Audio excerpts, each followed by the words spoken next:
উত্তর কলকাতার প্রচারক প্রদীপ কুমার দা। আজকে হচ্ছে সপ্তমীর রাত। দর্শকবৃন্দ, আপনাদের দেখাবো যে আজকে কত বড় একটা জনবহুল এলাকায় আমাদের এই পুজো কমিটির যে পুজো, অর্থাৎ শোভাবাজার বেনিয়াটলা সার্বজনীন দুর্গোৎসব সমিতির ৮১তম বর্ষের যে পুজো, তার থিম এবং তার ক্রাউড যেভাবে আমরা সন্ধ্যে থেকে দেখছি। এখন ঘড়িতে প্রায় ১১টা বেজে গিয়েছে। আমরা এই মুহূর্তে আপনাদের কাছে তুলে ধরবো। প্রথমে আমি রাস্তাগুলো আপনাকে দেখিয়ে দিই।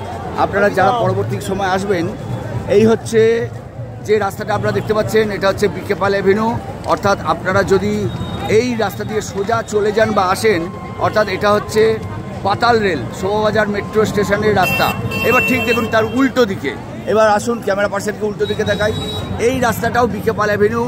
বিকে পাল অ্যাভিনিউ সোজা চলে গিয়েছে, এটা হচ্ছে একদম আহিরিটোলা, একদম সোজা চলে গেলে আহিরিটোলা। এবার দর্শকবৃন্দ, এই দিকে দেখুন একটি Chitpur road, Chitpur tram line রাস্তা ধরে আপনি যদি সোজা চলে যান, এটা হচ্ছে ধর্মতলার দিকে এগিয়ে যাবেন। আর এই দিকে এই যে রাস্তাটা দেখতে পাচ্ছেন, আমি আঙুলটা দেখাচ্ছি বাঁ দিকে, এই বাঁ দিকটা দেখাতে পাচ্ছি, এইটা হচ্ছে কুমারটুলি বা বাগবাজার দিকে। দর্শকবৃন্দ, আপনারা দেখছেন ব্যানারটাকে দেখুন, একটু ক্লোজ আপে দেখাতে বলছি ব্যানারটাকে। শোভাবাজার বেনিয়াটলা সার্বজনীন দুর্গোৎসব সমিতি। তার আগে এখানে আপনাদের থিমটা বলে দিই।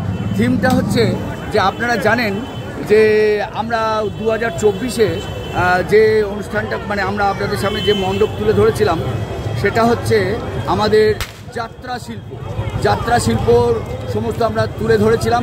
যে যাত্রা শিল্প এই চিতপুর রোডেই পরে অপেরা দল, পরে এই যাত্রার অপেরা দল, অর্থাৎ সেই যাত্রা শিল্প। এবং এই অঞ্চলেই বহু অভিনেতা তারা থাকতেন এবং বহু নামজাদা অভিনেতা তারা থাকতেন এই অঞ্চলে, এই পল্লীর মধ্যে। চলুন আস্তে আস্তে আপনাদের নিয়ে যাব। তার আগে বলে দিই যে এবারের থিম আমরা করেছি মহানায়ক উত্তম কুমারের জন্মশতবর্ষ উপলক্ষে, অর্থাৎ তার প্রতি শ্রদ্ধা জ্ঞাপনে আমরা মহানায়ক স্মরণে শতবর্ষ।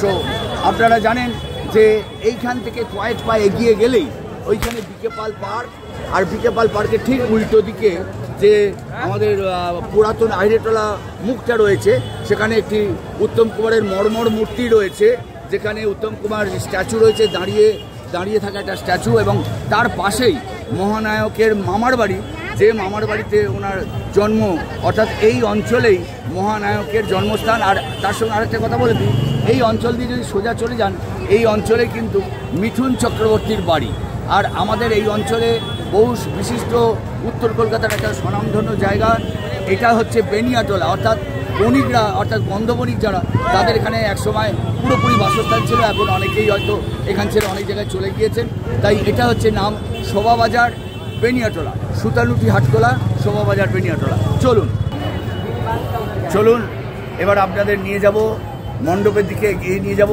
এই হচ্ছে সারদাচরণ এরিয়ান ইনস্টিটিউশন, একটা বড় স্কুল। এবং এই তার গা দিয়ে যে রাস্তাটা বেনিয়াটলায় ঢুকছে, বেনিয়াটলা শোভাবাজার বেনিয়াটলা দেখতে পাচ্ছেন। ক্যামেরা পার্সনকে আমি দেখাতে নিয়ে যাচ্ছি। বলবো যে দেখুন মহানায়কের ছবি দেওয়া একটি রয়েছে আমাদের মণ্ডপটা। চলুন আপনাদের ঘুরিয়ে আনি। ডান দিকে বাঁ দিকে অজস্র ছায়াছবির বিভিন্ন চিত্র রয়েছে, আপনারা দেখতেই পাচ্ছেন। চলুন। এই হচ্ছে শোভাবাজার বেনিয়াটলা সার্বজনীন দুর্গোৎসব সমিতির অস্থায়ী অফিস, অর্থাৎ এখানে কদিন ধরে আমাদের স্বেচ্ছাসেবকরা সদস্যরা রয়েছেন, এখানে ফার্স্ট এডের টিমও রয়েছে। চলুন এবার মণ্ডপের মধ্যে নিয়ে যাই।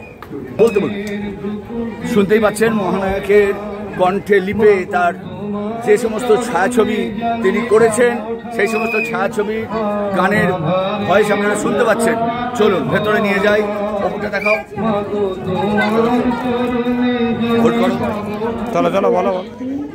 হ্যাঁ দর্শকবৃন্দ, ভক্তবৃন্দ, আপনারা দেখতে পাচ্ছেন এই সেই পার্মানেন্ট মন্দির, যে মন্দিরে 2022-এ যে মূর্তিটা আপনারা দেখছেন, ওটা অষ্টধাতুর মূর্তি।